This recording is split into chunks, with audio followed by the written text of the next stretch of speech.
మంచిర్యాల జిల్లా తాండూర్ మండలంలో మోటార్లు, ట్రాన్స్ఫార్మర్ల నుంచి విలువైన కాపర్ వైరును చోరీ చేస్తున్న 10 మంది సభ్యుల ముఠాను పోలీసులు అరెస్ట్ చేశారు.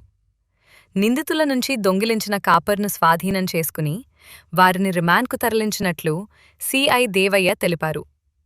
ఈ ముఠాను పట్టుకోవడంలో చాకచక్యంగా వ్యవహరించిన కానిస్టేబుళ్లను ఆయన ప్రత్యేకంగా అభినందించారు. ఈరోజు కరెంటు యొక్క ట్రాన్స్ఫార్మర్లను పలగొట్టి అందులో కాపర్ వైర్ తీసినటువంటి దొంగల్ని ఈరోజు రిమాండ్ చూపించడం జరుగుతుంది. వీళ్ళు గతంలో మన ఏరియాలో తాండూరు, అదేవిధంగా మాదారం పోలీస్ స్టేషన్ చుట్టుపక్కల ఉన్నటువంటి ఏదైతే కరెంటు సంబంధించినటువంటి యూనిట్ ట్రాన్స్ఫార్మర్స్ ఉన్నాయో వీటిని వీళ్ళు రాత్రి వేళల్లో అక్కడికి వెళ్ళి ఆ ట్రాన్స్ఫార్మర్స్ మొత్తం కూడా పలగొట్టి అందులో కాపర్ వైర్ తీసుకొని వీళ్ళు ఈ షాపులలో అమ్ముకోవడం జరుగుతుంది. దీనివల్ల రైతులు ఎంత ఇబ్బంది పడుతున్నారు.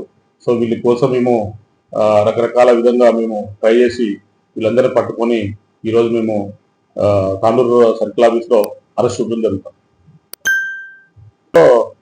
32 kgs కాపర్ వైర్ని రికవర్ చేయడం జరిగింది. మొత్తం వీళ్ళందరూ కూడా అక్యూలు వచ్చేసేసి మొత్తం కూడా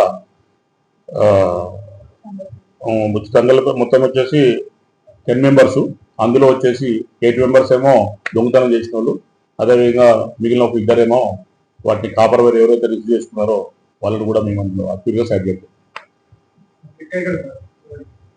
చూడండి, మన తాండూరు మండలంలో రేచిని అంటే చుట్టుపక్కల గ్రామాలలో, అదేవిధంగా నీలాయపల్లికి సంబంధించినటువంటి గ్రామాల్లో వీళ్ళు చోరీ చేయడం జరుగుతుంది.